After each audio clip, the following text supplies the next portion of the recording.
ભડાકા વાગવા જોઈએ દરરોજ દિવાળી થાય આ ધણીના મંદિરમાં મારે કાયમ દિવાળી એવું આપણે બધા કહીએ છીએ કાયમ દિવાળી કઈ થાય દરરોજ ફટાકડા ફૂટે ભડાકા વાગે તો દિવાળી થાય આપણે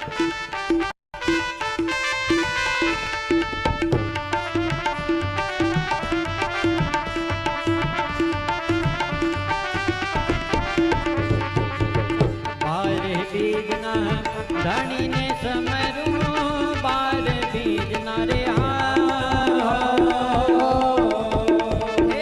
ધણી ને સમરું નગડંગ